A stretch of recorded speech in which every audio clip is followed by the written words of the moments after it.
डायन की कहानी महाराष्ट्र के नांदेड़ गांव के निकट रायपुर इलाके में आज भी खून की प्यासी डायनों का बसेरा है। स्थानीय लोगों का मानना है कि यहाँ रात में गुजरने वाले लोगों को डायन पहले तो अपने वश में कर लेती है और बाद में उस इंसान का खून पीकर स्वयं को अमर करती है। यह माना जाता है कि यह इलाका डायनों का है। यहाँ पर इंसान का कदम रखना खतरे से खाली नहीं है और अगर आप वहाँ पर गए तो किसी तरह की गलती आपके लिए काफ़ी नुकसानदायक साबित हो सकती है। अगर आपको यह यकीन ना हो रहा हो तो आप यहाँ पर किसी भी पेड़ों में कील गाड़कर खुद ही देख लीजिए, लेकिन आप लोगों का मौत से सामना जरूर हो जाएगा। आप लोगों को भले ही यह अंधविश्वास या अंधश्रद्धा लग रहा हो, तो इस भूतिया गांव का यही दस्तूर है। इस भूतिया गांव को अभिशापित माना जाता है। यहाँ पर एक दो नहीं बल्कि सारे इलाकों में डायनों का बसेरा जमा हुआ है। नांदेड़ के निकट इस छोटे से गांव में डायनों की अब पूरा राज्य बसा हुआ है। यहाँ पर ऐसा माना जाता है कि पहले यहाँ पर एक डायन रहा करती थी, लेकिन डायन ने गांव के कुछ लड़कियों की आत्मा को अपने वश में करके उनको अपने साथ ले आई।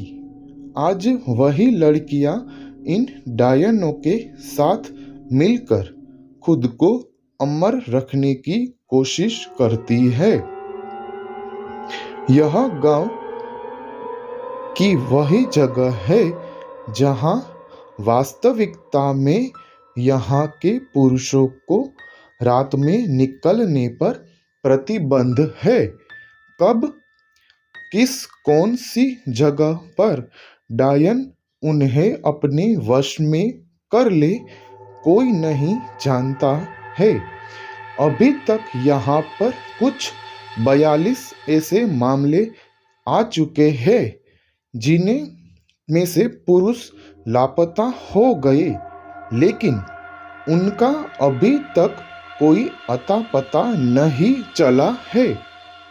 यही माना जाता है कि डायन उन पुरुषों को मार दिया होगा। रायपुर में पेड़ों को काटने पर भी प्रतिबंध लगाई गई है।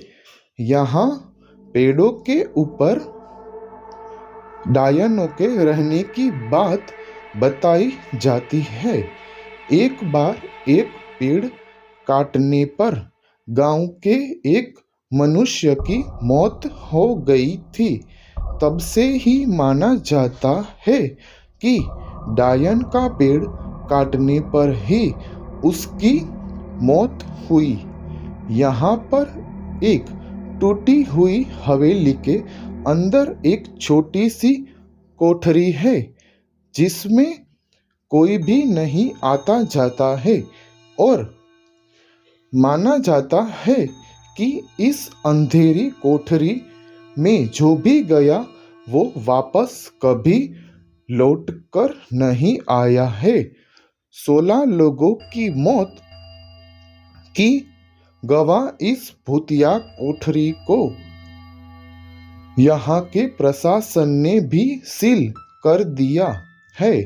डायनों को अपने वश में करने के लिए यहाँ पर कई तांत्रिकों ने अपनी पूरी शक्ति लगा दी, लेकिन इस बीच 5-6 तांत्रिकों को भी मौत हो गई, जिसके बाद तांत्रिक भी यहाँ की डायनों को अपने वश में करने से घबराने लगे।